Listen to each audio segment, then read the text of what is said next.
तो चलिए मित्रों, अब हम कक्षा 10 का जो गणित का मॉडल पेपर है वो पेपर हल करते हैं कि हमारी बोर्ड के अंदर किस तरीके के सवाल आते हैं। उन तरीक़ों को हम बहुत ही कम समय के अंदर किस तरीके से हम हल कर सकते हैं उनके बारे में बात करते हैं। तो पहला जो सवाल है अपना, वो अपने का आता है वर्ग ज्ञात करना। ठीक है, हम देखिए इसको किस तरीके से ज्ञात करते हैं। जैसे अपन ने कोई संख्या ले ली 43, अब हमें इसका वर्ग ज्ञात करना है, तो हम कैसे ज्ञात करेंगे? तो आप ऐसे करिए, जो ये 43 है इसके अंदर क्या कर लीजिए, एक बार संख्या जोड़ लीजिए और दूसरी बार संख्या को घटा लीजिए। तो इसमें जोड़ने पे अपन के पास में कितने हो गए, 46 हो गए, और घटाने पे कितने हो गए, 40 हो गए। ठीक है, इन दोनों को आप मल्टीप्लाई कर लीजिए, 40 इंटू 46 को, और प्लस जो संख्या घटाई है उसका स्क्वायर कर लीजिए, यानी 3 का स्क्वायर कितना हो गया, 9। तो ये हो गया अपन का 0, और ये 6 छक 120, हासिल की 2, 4 सौ 16 और 2 हासिल की 18 प्लस 9। इन दोनों को जोड़ लिया तो अपन के पास में हो गया 1849। तो पहला सवाल आता है वो इस तरीके का आता है। यदि मान लीजिए आपके पास में किसी संख्या की जो संख्या 100 से कम है और उस संख्या के लास्ट के अंदर अंत के अंदर 5 है, जैसे मैंने 65 ले लिया, ठीक है, और अब इसका वर्ग ज्ञात करना, तो हम किस तरीके से ज्ञात करते हैं? तो सीधी सी बात है, लास्ट में कितने लेकर के 5, 5 का स्क्वायर 25, और आगे कितने लेकर के 6, 6 को 1 बढ़ा कर, यानी 6 तो लेकर के और 6 को 1 बढ़ा दिया, कितने हो गए 7, 7 को 6 से गुणा के 742। तो ये इसके आंसर हो गए। जैसे आप 75 का ले रहे हो, 5 के कितने हो गए 25, 7 को 1 बढ़ाया 8, और 8 और 7 को गुणा किया 56, ये इसके हो गए। जैसे आपने 35 का ले लिया, 5 के कितने हो गए 25 हो गए, और 3 को और 1 बढ़ा लिया 4, 4 को 3 से गुणा के 4 दिए 12, 45 के किए 25 और 520। तो इस तरीके से आप जिस संख्या के लास्ट के अंदर 5 है उनको तो बिल्कुल चुटकियों के अंदर कर सकते हैं, और बाकी जो संख्या दे रखी है वो इस तरीके से। तो अब देखिए हम एक और लेते हैं एग्जाम्पल, वो है अपना 625 का, ठीक है ना। तो इसका हम स्क्वायर किस तरीके से करते हैं? तो हमें क्या करना है, इसमें एक बार इस संख्या को जोड़ देना लास्ट 25 को, और एक बार इसमें से हम क्या कर लेते हैं, 25 को क्या कर लेते हैं, घटा लेते हैं। तो अब 25 जोड़े तो अपने के पास में कितने हो गए 650, इंटू 25 घटा लिए तो अपने के पास में कितने हो गए 600, प्लस 25 का स्क्वायर कर लीजिए। तो हम इसको 600 को इससे गुणा करेंगे, ये 3 जीरो बाहर निकाल लीजिए। अब इसको इससे गुणा करेंगे तो अपने के 65 इंटू 6 करेंगे तो अपने के पास में 390 हो जाएंगे, प्लस 25 का अपने के पास में हो गया 625। तो इसको जोड़ेंगे तो अपने के पास में हो जाएंगे 3,90,625, इसका आंसर है। तो इस तरीके से आप किसी भी संख्या का मतलब स्क्वायर है वो आप ज्ञात कर सकते हैं, जिसके लास्ट में 5 है, या फिर सिंगल संख्या है 3 अंकों की, या किस तरीके की संख्या है उसको हिसाब से आप ज्ञात कर सकते हैं। अब आगे देखिए, आगे जो सवाल आता है वो एक मान ज्ञात करने से संबंधित आता है, बीजीय व्यंजक का है। जैसे अपन के पास में लिखा गया 3x + 2 के अंदर x बराबर यदि 2 है तो इस संख्या का मान कितना है, इस संख्या का मान कितना। तो हम देखिए 3x का मान अपन के पास में 2 रखा, तो 3 × 2 + 2, 3 दूनी 6 और 2 8, ये हो जाएगा। ठीक है, यदि इस तरीके से लिखा है 4x - 5 के मान ज्ञात करिए जिसमें x बराबर -2 हो, तो हम क्या करेंगे 4 × -2 - 5, 4 को इस 2 से गुणा करेंगे, 4 दूनी 8, ये माइनस प्लस माइनस हो जाएगा, और ये -5, 8 और 5 कितने हो गए अपन के 13 हो गए। ये भी माइनस का और ये भी माइनस का होने के कारण दोनों संख्याएं जुड़ जाएगी, लेकिन जुड़ेगी तो किसमें जुड़ेगी, माइनस के अंदर जुड़ेगी। इससे आगे देखिए एक सवाल आता है शून्यकों के योग और शून्यकों के गुणनफल से संबंधित। जैसे देखिए कोई भी एक प्रश्न लिख लेता हूं मैं, x² - x - 6, शून्यकों का योग कितना है और शून्यकों का गुणनफल कितना है। अब देखिए योग होता है वो हमेशा क्या होता है आपका -b/a होता है, और गुणनफल होता है वो c/a होता है। अब देखिए एक कौन सा होता है, b कौन सा होता है, c कौन सा होता है। तो कोई भी द्विघात समीकरण होता है वो आपका ax² + bx + c के रूप का होता है। तो x² के साथ संख्या वो आपकी a हो जाएगी, इसका मतलब इसके आगे कुछ नहीं है, इसका मतलब 1 है। b के आगे जो x के आगे जो संख्या वो आपकी b हो जाएगी, तो b बराबर भी आपका या -1 हो जाएगा क्योंकि ये संख्या माइनस में दे रखी है, और c लास्ट वाली हो जाएगी, यानी c बराबर -6। अब देखिए योग ज्ञात करना है, तो -b 1/a का मान 1 को ये माइनस और माइनस प्लस हो जाएगा, तो 1 में 1 का भाग लगोगे तो 1 बार जाएगा। इसी तरीके से c/a -6/1, तो c का जो मान है वो 6 के अंदर 1 का भाग लगोगे तो अब कितना आ जाएगा, -6 आ जाएंगे। इस तरीके से देखिए एक उदाहरण और ले लेते हैं अपन, ठीक है ना। जैसे देखिए 3x² माइनस 2x प्लस 1/3 इसको ले लेते हैं, ऐसा उदाहरण ले लेते हैं। तो हम क्या करेंगे, यहाँ पे ये बट्टा के अंदर दे रखी, पहले इसको हम इस बट्टा को हटाना पड़ेगा, है ना। तो इसलिए नीचे जो 3 दे रखे, इस 3 को सभी संख्या से गुणा कर लो। तो 3 को इससे गुणा करेंगे 9x हो जाएंगे, 3 को 3 से किया 9x² माइनस इसको 3 से गुणा कर 3 दूनी कितने हो गए 6x प्लस इसको 3 से गुणा करेंगे तो ये 3 करेंगे, 3 और 3 कट हो जाएगा, पीछे बचेगा 1। a बराबर अपन के पास में 9 हो गए, b बराबर माइनस के 6 हो गए, c बराबर 1। तो इसका योग होगा वो -b/a यानी -6/9 और इसके आगे भी अपन को क्या लगाना है माइनस। तो ये हो जाएगा अपन का 6/9, ये माइनस माइनस प्लस हो जाएगा, ये दोनों कट जाएंगे 2/3। अब देखिए गुणनफल कितना होगा c/a यानी c का मान कितना 1 और a का मान कितना है 9, तो गुणनफल हो जाएगा वो अपना 1/9 हो जाएगा। आगे देखिए हम एक सवाल लेते हैं जो त्रिकोणमिति का है। एक संख्या का समीकरण का जो मान है वो दे रखा है, उसको हम कैसे ज्ञात करते हैं। जैसे ये लिख रखा है sec theta plus tan theta बराबर 7 है, तो sec theta minus tan theta बराबर कितना होगा। वैसे देखिए जो यहाँ जो मान दे रखा है आपका, वो मान हमेशा इसका उल्टा होता है ना। यहाँ 7 दे रखे तो इसका मान कितना हो जाएगा 1/7 हो जाएगा, ठीक है। यहाँ 2/3 दे रखे तो यहाँ आपके कितने हो जाएंगे 3/2 हो जाएंगे। लेकिन हुआ कैसे हम ये देखते हैं, ठीक है। तो देखिए यहाँ sec theta plus tan theta, but ठीक है माइनस की लानी है तो इस माइनस वाली को इससे गुणा कर लो आप, sec theta minus tan theta. इसके नीचे भी आप लिखिए sec theta minus tan theta. जिस संख्या से आप गुणा कर रहे हो, जिस संख्या का मान लाना वो ऊपर भी रखिए और नीचे भी रखिए। तो ये a प्लस बी और ये a माइनस बी, तो अपने पास में हो जाएगा a² माइनस b² यानी sec² theta minus tan² theta बट्टा sec theta minus tan theta. अब sec² थीटा बराबर होता है आपका 1 प्लस tan², तो 1 plus tan² theta minus tan² theta बट्टा sec theta minus tan theta. तो ये पीछे कितने हो गया, यहाँ ये हो गया अपन का, ये प्लस माइनस कट गई तो पीछे बचा 1/sec theta minus tan theta.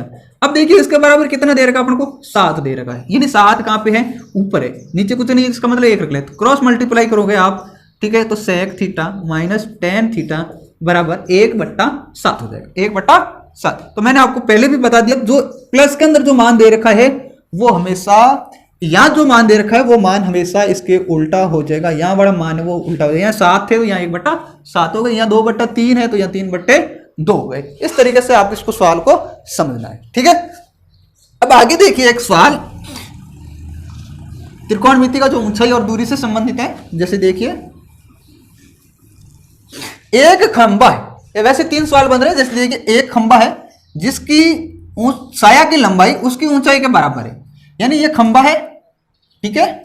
इस खंबे की जो साया है, इस साया की लंबाई है वो ऊंचाई के बराबर। मान लीजिए ए बी आपका पोल है और ये साया की लंबाई ए सी है। तो इस साया की लंबाई यदि x है या खंबे की ऊंचाई h है, तो साया की ऊंचाई भी लंबाई भी कितनी हो गई h हो गई। तो ऐसी स्थिति में क्या करना है, जो थीटा होता है वो आपका सदैव 45 डिग्री होता है। यानी जब साया की लंबाई हमें और खंबे की जो ऊंचाई है वो सदैव बराबर हो जाती है, तो ऐसी स्थिति में जो थीटा है त्रिकोणमिति जो मान है वो आपका 45 डिग्री होगा। यदि आपकी ये जो खंबे की जो ऊंचाई है वो साया दे देगी, वो आपकी दे रखी है कि 1/√3 गुणा है, कितने गुणा है 1/√3 गुणा है। तो हमें क्या करना है, ये ध्यान रखना है कि ये 1/√3 हमें सदैव आपको tan थीटा के बारे में बात करनी है, tan थीटा के बारे में, और किसी को मत लीजिए आप, ये केवल एक के बारे में समझ लीजिए, ठीक है ना। 1/3 तो tan के अंदर हम देखते हैं कि 1/√3 है वो कितने डिग्री का उत्तर है 30 डिग्री का उत्तर है। तो यहाँ आपका 30 नहीं आएगा, यहाँ आपका 30 नहीं आएगा। इसका मतलब पूरक कौन आएगा, 30 का पूरक, 30 का पूरक कितना हो गया 60। तो ऐसी स्थिति में 1/20 करेंगे तो अपन के पास में थीटा कितना डिग्री का हो जाएगा 60 डिग्री का हो जाएगा।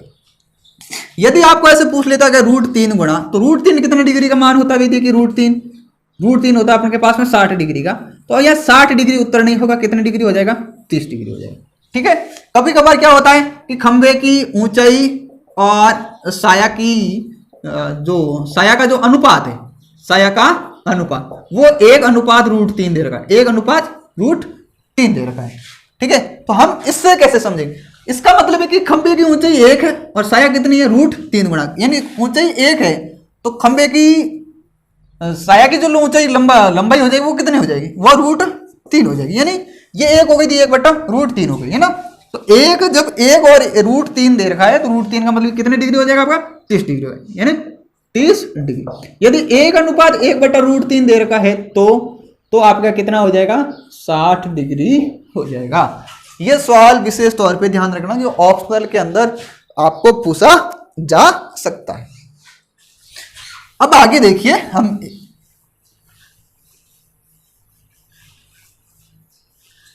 एक प्रश्न दे रखा है हमें कि y का मान ज्ञात करना है। P, 2 बिंदु दे रखे हैं, ये 2 बिंदु है, एक बिंदु का मान है नाम है P और दूसरे का नाम है Q। तो P का जो मान है वो आपका है 2 और 3 और Q का जो मान है वो है 10 और y। आपको y का मान ज्ञात करना है और इन दोनों स्थानों के बीच की जो दूरी है ये दूरी आपकी 10 मात्रक दे रखी है। कितने मात्रक दे रखी है, 10। तो 2 बिंदुओं के बीच की दूरी देखिए, 2 बिंदुओं के बीच की दूरी ज्ञात करने का जो फॉर्मूला होता है वो आपका क्या होता है, देखिए √x2 - x1 का स्क्वायर प्लस y2 - y1 का स्क्वायर होता है। अब देखिए जो पहले संख्या आएगी वो 1 होगी और बाद में आने वाली क्या हो जाएगी, 2 हो जाएगी। तो आप देखिए यहाँ x1 x2 और y1 और y2 लिख लीजिए ताकि आपकी गलती नहीं हो, ये लिखने से आसानी रहेगी। तो पहली संख्या यहाँ पे x1 है, कितनी है, 2, फिर y1 आएगा, क्योंकि कोई भी बिंदु होता है वो x और y के रूप का होता है। ऐसे याद नहीं रहता तो अपन जो अंग्रेजी में वर्णमाला लिखते हैं तो पहले x आता है फिर y आता है, तो यहाँ पहले आने वाला x है फिर आने वाला y है।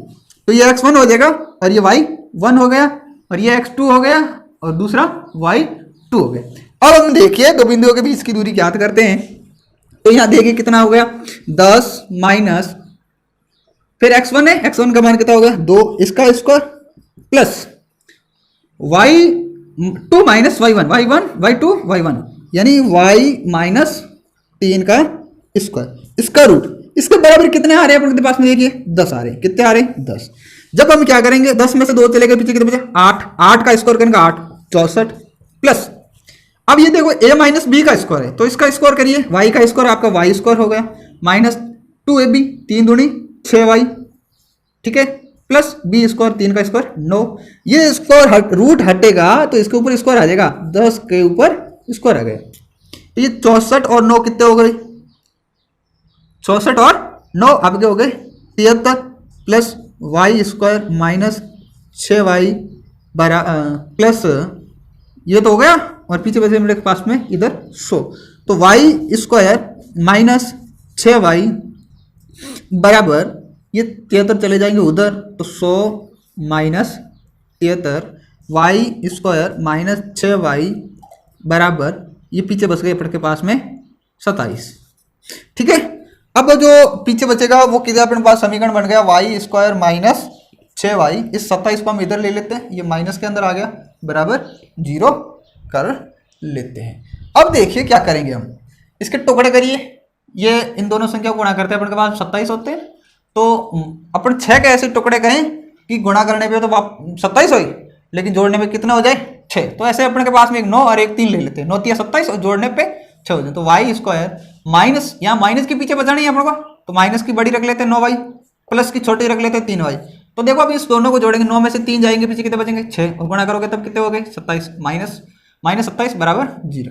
अब यहाँ से कॉमन ले लेते हैं y, तो पीछे क्या बचेगा अपने का, यहाँ y स्क्वायर था, एक y बाहर आ गई तो पीछे y बच गया, माइनस यहाँ y बाहर आ गई पीछे कितना बच गया 9। यहाँ 3 कॉमन ले लेते हैं तो यहाँ पीछे 3 y आ गई और माइनस ये प्लस ये माइनस माइनस हो जाएगा, 3 का भाग 27 में लगाएंगे कितनी बार जाएगा 9 बराबर 0। तो एक बार y प्लस 3 हो जाएगा और दूसरी बार y माइनस 9 बराबर 0 हो जाएगा। तो इसका मतलब ये होता है कि y प्लस 3 के बराबर भी 0 है और y माइनस 9 के बराबर भी 0 है। तो ये हो जाएगा आपका 3 इधर जाएगा तो किस में बदल जाएगा, माइनस में बदल जाएगा, और ये 9 उधर जाएगा तो आपका किस में बदल जाएगा, प्लस में। तो इसका मतलब ये हुआ कि y का जो मान है वो आपका -3 या कितना हो सकता है 9 हो सकता है। बहुत ही अच्छा सवाल है, इसलिए थोड़ा आप इसके बारे में ज़्यादा ध्यान दें। दूरी से संबंधित आपको सवाल भी पूछा जा सकता है कि 2 बिंदुओं के बीच की दूरी ज्ञात करने का फॉर्मूला क्या है, तो फॉर्मूला पूछे तो फॉर्मूला लिखना है। अब दूरी ज्ञात करनी है तो भी आपको इसी तरीके से ज्ञात करनी है, दूरी दे रखी है और कोई भी एक संख्या मिस कर रखी है तो आपको भी इस तरीके से ज्ञात करना है। ठीक है, इसके अलावा देखिए इसमें एक और भी सवाल पूछा जाता है।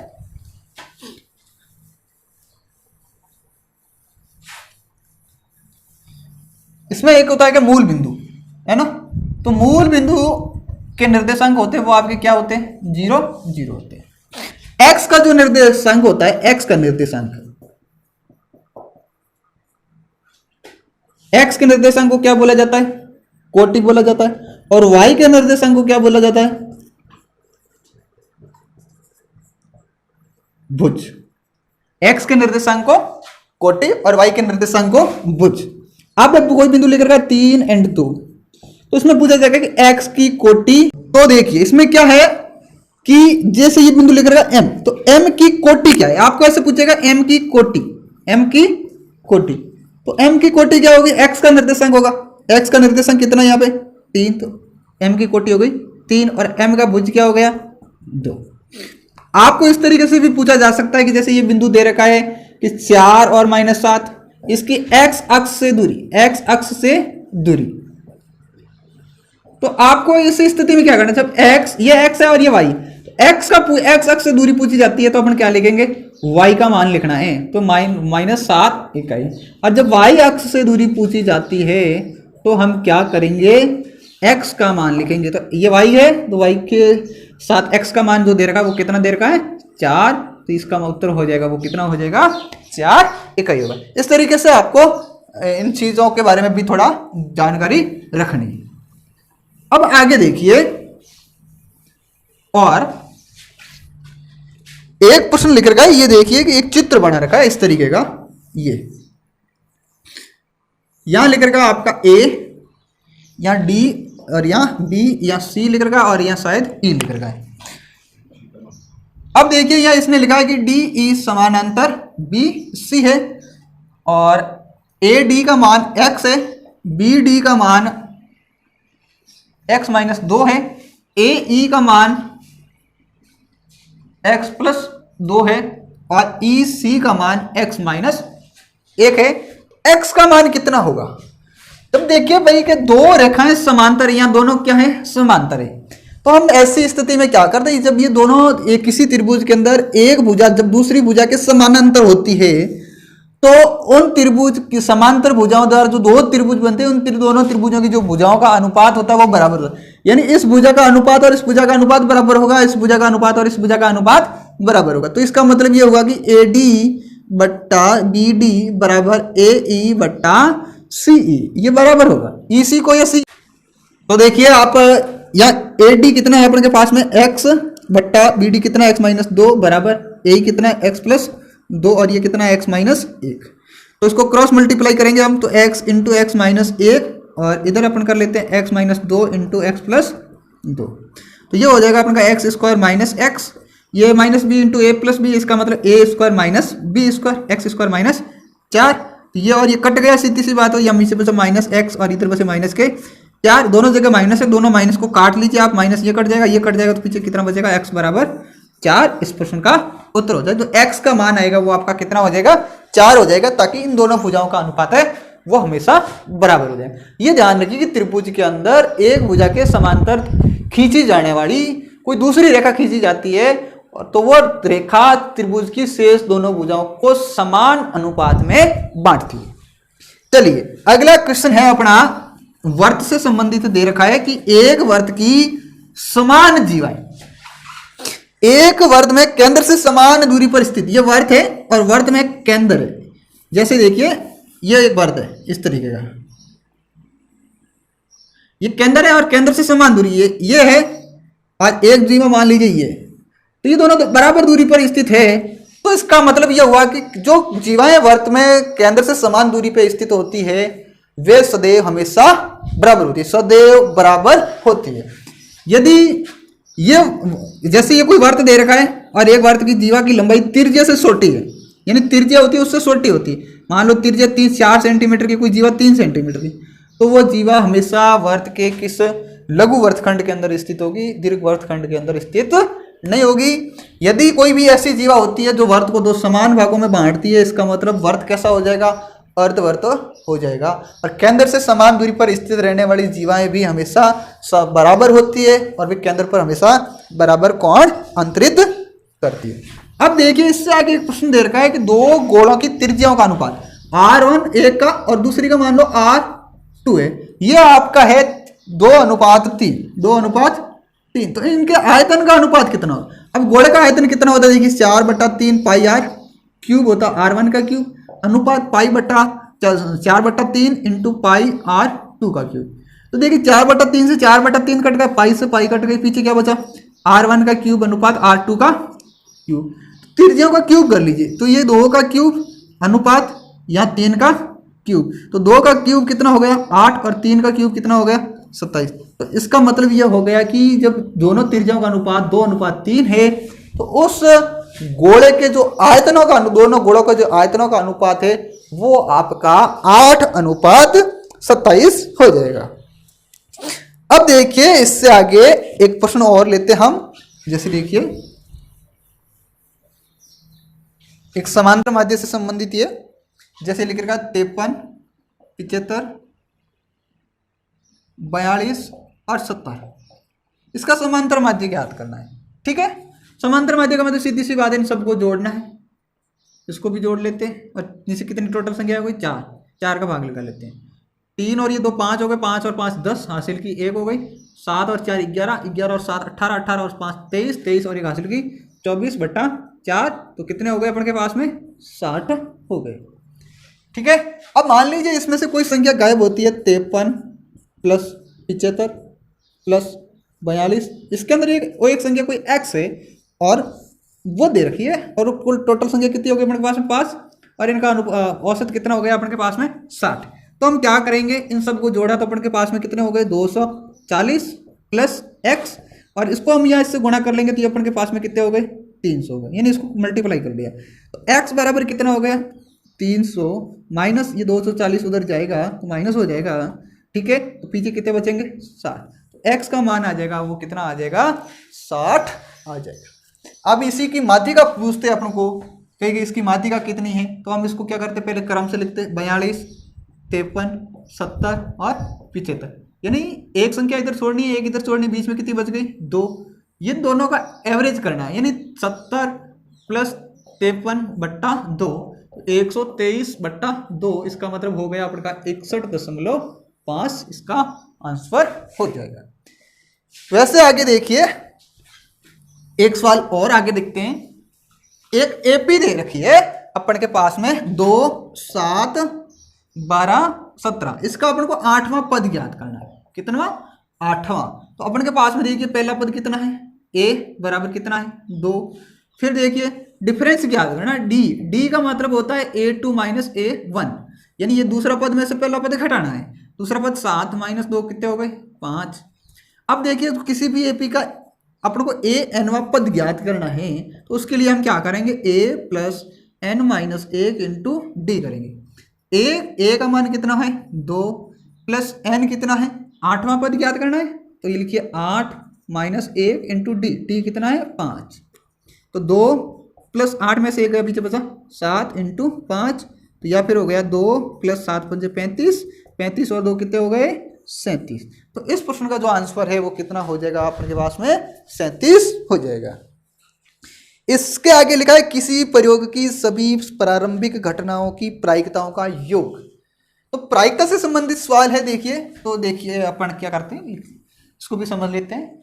किसी भी प्रयोग की सभी प्रायिक घटनाओं का जो योग है वो सदैव कितना होता है? 1 होता है।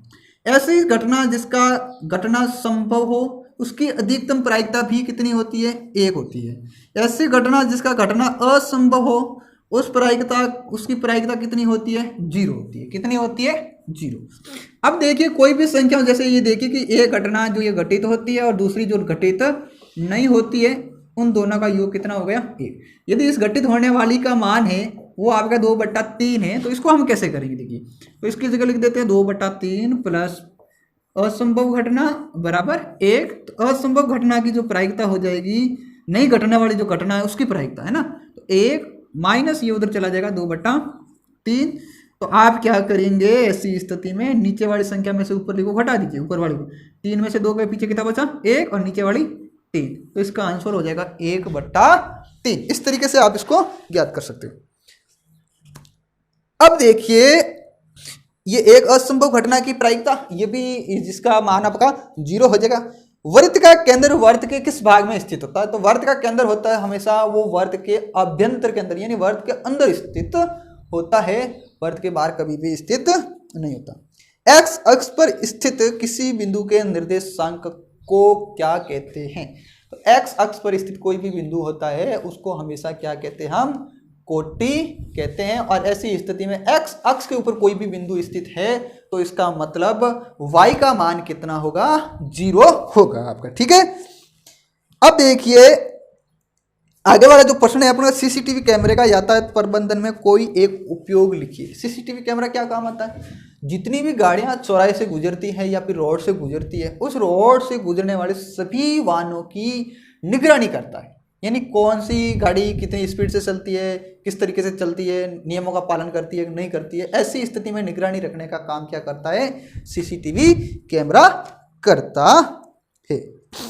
प्रतिक्रिया करने पर वाहन को जितनी दूरी पर रोक देते हैं वह दूरी, यानी अपने को कुछ दिख गया भाई आगे अकस्मात कोई भैंस आ गई, हमने गाड़ी को रोकने की कोशिश की और जितनी दूरी पे जाने के बाद में गाड़ी रुकती है, प्रतिक्रिया अपने हलचल की, उसके बाद ब्रेक लगाने की कोशिश की, तब तक गाड़ी चलती, तो वो दूरी होती है आपकी रोक दृष्टि दूरी, यानी कितनी दूरी के अंदर हम उस वाहन को रोक लेते हैं। तो आगे आप देखिए एक प्रश्न है, सूत्र परावर्त्य योजित द्वारा भाग कीजिए। चलिए प्रश्न है अपना 1154 के अंदर कितने का भाग लगाना है? 103 का लगाना है। अब देखिए हम पहले क्या करते हैं, यहाँ पे आधार मानते हैं। आधार कितना मान लेते हैं? 100। विचलन कितना मान लेते हैं? 303। और प्रावर्तित अंक, आपको प्रावर्तित अंक भी मानना पड़ेगा क्योंकि प्रावर्त्य विधि से कर रहे हैं ना। जब ये संख्या तो ये 0 3 हो जाएगा माइनस का। ठीक है, ये संख्या 100 से ज़्यादा होती है तो प्रावर्त्य कम होती है, तो निखिलम से कर सकते हैं इसको। ठीक है ना, तो जितने आधार के अंदर 0 उतने अंक आप इधर रखिए। ठीक है, बाकी वालों को बीच में रख लीजिए दोनों। ठीक है, और यहाँ फिर आप लिखिए विचलन, ये विचलन, और नीचे लिख दिया आप प्रावर्तित अंक, और ऊपर लिख दीजिए आपका भाजक कितना है? 103। तो आप सीधा सा इस अंक को सीधा यहाँ उतार लीजिए, 1 को यहाँ उतार लीजिए, 1 को हम इससे गुणा करेंगे तो ये हो जाएगा अपने का 0 और वो माइनस 1 अंक के नीचे 1 अंक ही लिखना है, ज़्यादा आपको नहीं लिखना है। फिर इसको सीधा लिख लिया तो कितना आ गया अपन के पास में? ठीक है, ये सीधा का सीधा 1 आ गया, फिर इसको गुणा करेंगे तो ये कितना हो गया? 0 और माइनस 3, सेम टू सेम हो गया। यहाँ कुछ नहीं, डैश लगा दिए, 4 में से 3 चला जाएगा, पीछे कितना बचेगा? 1, और 5 में से 3 चलेगा, पीछे बचे 2। ठीक है, अब देखिए ये सही है कि नहीं है, तो इसको ऐसे करिए, आप गुणा करके देख लीजिए। 103 × 11 + 21, तो हम इससे गुणा करेंगे तो 3 के 3, 0 और 3 3, 1 और 0 1 + 1, 1133 + 21 बराबर कितने हो गए अपन के पास में? 1154, यानी वही संख्या वापस आ रही है। इसका मतलब अपना जो दिया गया, अपने जो इस प्रश्न को हल किया है वो अपना प्रश्न सही है। इस तरीके से आप इसकी जांच भी कर सकते हैं, लेकिन जब आपको अपने ऊपर पूरा विश्वास है तो ऐसी जांच करने की कोई ज़रूरत नहीं है। इससे आगे देखिए,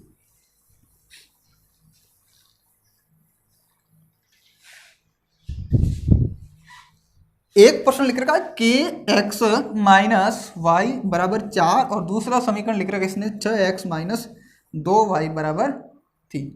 वह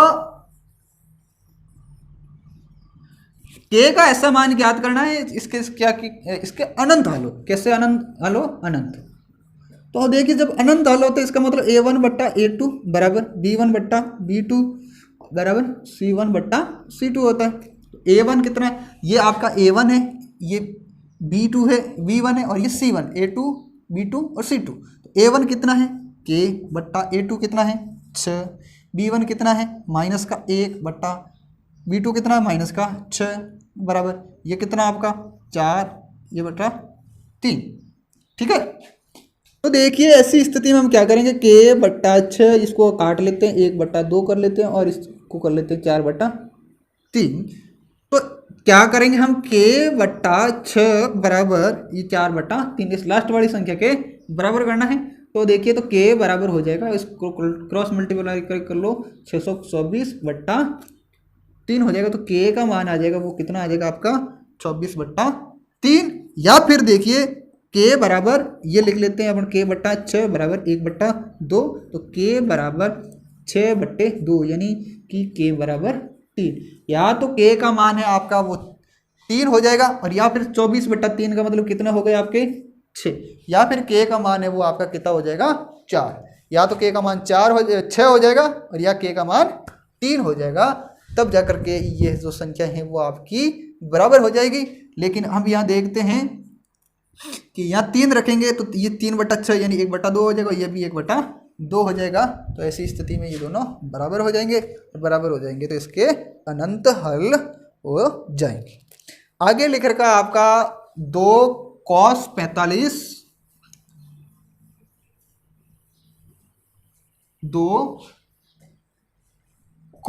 45 डिग्री इंटू sec 60।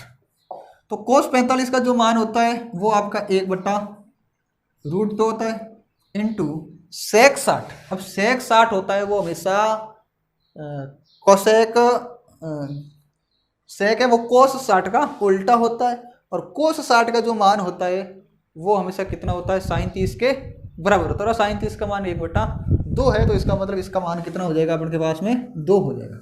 ठीक है, देखिए कि 1/2 है, यानी ये cos 60 का मान है, और cos 60 होता है वो sec 60 का उल्टा होता है। तो sec 60 का मान कितना हो गया अपने के पास में 2 हो गया। ठीक है, और cos 45 का मान हो जाएगा वो आपके पास में 1/2 हो जाएगा। 2 को 2 से गुणा करोगे 2 दूनी कितने हो गए अपने के पास में 4, नीचे आ गए √2। ठीक है, तो इसको हम कैसे करेंगे ये देखिए, या तो फिर इसको आप रूट में बदलो। ये इसका मतलब हो गया आपका √2 गुणा √2। एक रूट वाला ये एक रूट से कट गई, पीछे बची आपकी 2 और इधर बच गया √2 इसका आंसर। यानी यहाँ 2 बच गए और यहाँ कितने बच गए, इसमें से तो ये 2 थे, इसमें से तो अपने एक गुणा किया तो इस तरीके से √2 × √2 किया तो पीछे अपन के पास 2 बचा, इधर 2 बच गया। तो इसका मतलब अपन का जो मान आ जाएगा वो 2√2 आ जाएगा। एक प्रश्न जो सड़क सुरक्षा से संबंधित दे रखा है आपका, ये देखिए कि राजू पहली लाइट, यानी राजू है वो खंबे एक गुजर जा है रोड से, तो पहली लाइट वो पार करता है, दूसरी लाइट पार करता है, यानी ये सब लाइटें हैं। ठीक है, तीसरी लाइट पार करता है। पहली लाइट पार करने में वो 3 सेकंड में करता, और दूसरी लाइट 8 सेकंड में करता, और तीसरी लाइट 13 सेकंड में करता है।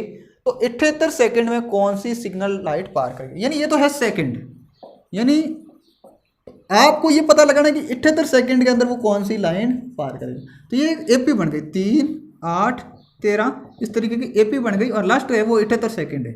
तो हमें ध्यान रखना कि यहाँ पहला पद तो कितना हो गया 3, और लास्ट पद कितना हो गया यहाँ पे 78। डिफरेंस कितना है दोनों के बीच में 5 का। तो देखिए जो ए एन होता है वो आपका क्या होता है a plus n minus 1 into d, और ए एन कितना दे रखा है यहाँ पे 78, यानी लास्ट लाइट कितने सेकंड में जलती है 78 में, बराबर पहली लाइट कितने में 3 में, प्लस n का मान अपन के पास में है नहीं, डी कितना है 5, ये इधर आएगा माइनस हो जाएगा 78 माइनस 3 बराबर n माइनस 1 इंटू 5।